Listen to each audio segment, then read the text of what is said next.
Bienvenidas y bienvenidos a esta exploración detallada. Hoy vamos a ver un caso que, bueno, sigue abierto décadas después, la desaparición y muerte de Anne Noblet en Inglaterra entre finales de 1957 y principios de 1958. Un caso desconcertante. Exacto, y lo que haremos será pues analizar la información que tenemos, los documentos, para ver un poco los hechos, las teorías que hay, que son varias y enfrentadas, y sobre todo las preguntas, ¿no? Las que siguen ahí. Sí, la idea es intentar desentrañar un poco los elementos clave de este enigma. Así que, ¿qué le pasó realmente a Anne Noblet?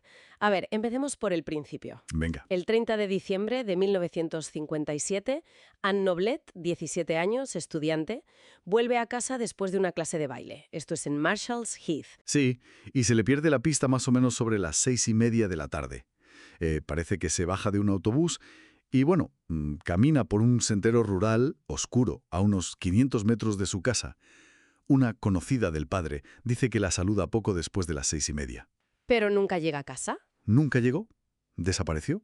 Pasa el tiempo, claro, la buscan y un mes después, justo un mes, el 31 de enero de 1958, Ahí aparece.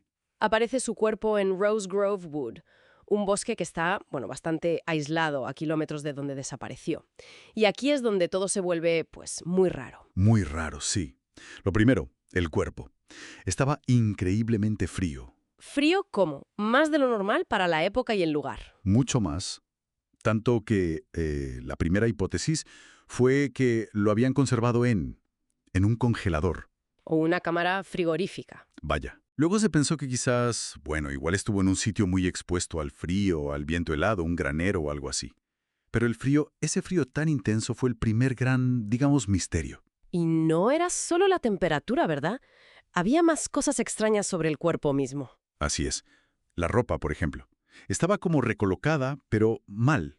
Como si alguien lo hubiera vestido deprisa o sin saber bien. ¿Y las gafas? También las llevaba puestas, pero torcidas, mal ajustadas.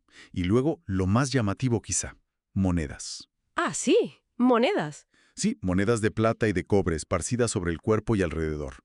Y además, bueno, había indicios de que había habido una relación sexual. Lo de las monedas siempre me ha parecido un detalle muy específico.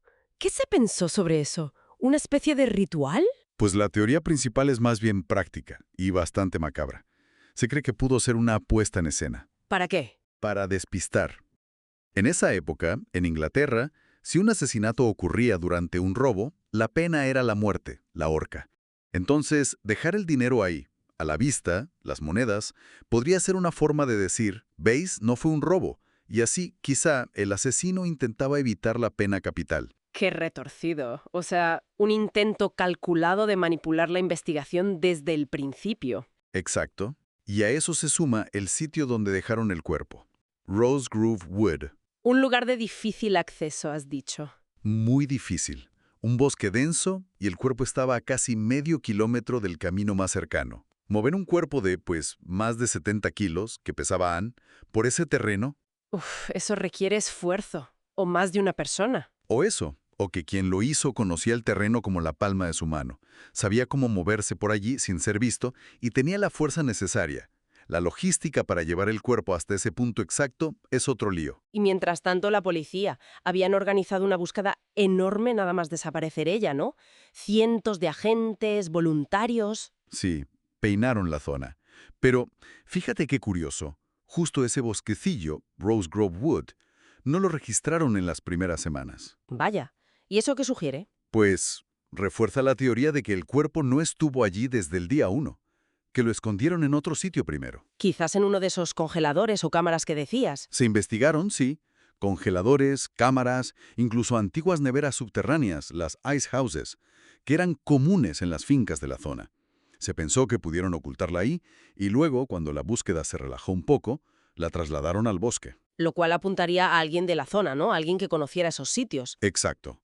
Alguien local con conocimiento del terreno y de posibles escondites. Y en medio de todo esto, la investigación se llenaba de pistas confusas, ¿no? Recuerdo leer sobre un pañuelo o un pintalabios. Sí, encontrados cerca de su casa, pero que nadie identificó como suyos. Hubo avistamientos de Anne que luego no se confirmaron. Se habló de un hombre con una mano vendada en un autobús, Un coche sospechoso cerca del bosque. Un montón de callejones sin salida, imagino. Totalmente. Y para colmo, hubo un tipo que se dedicó a hacer decenas de llamadas anónimas sobre el caso. Llamadas molestas, inapropiadas. ¿En serio? Sí, y acabó en la cárcel por eso. Pero claro, hizo perder un tiempo valiosísimo a la policía. Era como ruido de fondo constante que dificultaba encontrar algo sólido. Y si no fuera poco, hasta las pruebas forenses bailaron un poco, ¿verdad? Lo de la causa de la muerte. Uf, sí. El patólogo cambió de opinión varias veces. Primero dijo estrangulamiento, luego que podía ser asfixia por causas naturales o incluso shock emocional severo. Imagínate la confusión. ¿Y al final? Al final, el veredicto oficial de la investigación forense fue homicidio por compresión del cuello. Pero claro, esas dudas iniciales no ayudaron. La policía llegó a tener una teoría bastante concreta. ¿Ah, sí? ¿Cuál? Creían saber dónde había muerto Anne realmente. Pensaban que fueron dos hombres los que la trasladaron al bosque. E incluso que una mujer, quizás la esposa de uno de ellos, podría haber ayudado a vestir el cuerpo de esa forma tan torpe. Vaya tela. ¿Y tenían sospechosos? Sospecha, sí, pero nunca pruebas suficientes. Nunca pudieron detener a nadie por el asesinato. Se investigaron posibles conexiones con otros crímenes sin resolver de la época, nada. Años después, recibieron una confesión, pero resultó ser falsa. Entrevistaron a miles de personas, ¿no? A unas 2000 personas. Revisaron cientos de coches. Un esfuerzo policial enorme, de verdad. Y a pesar de todo, oficialmente, el caso sigue abierto. Hubo un último llamamiento de la policía en 2017 pidiendo información. Es que es un caso que tiene tantos detalles extraños. El frío del cuerpo, las monedas, la ropa mal puesta, el lugar, las dudas forenses. Son como piezas de un puzzle que no encajan. Elementos que parecen apuntar en direcciones totalmente distintas. Es un laberinto. Y después de tantísimo tiempo, de tanto esfuerzo, con toda una comunidad mirando de reojo, con todos esos detalles tan raros, la pregunta sigue ahí. Sigue flotando, sí.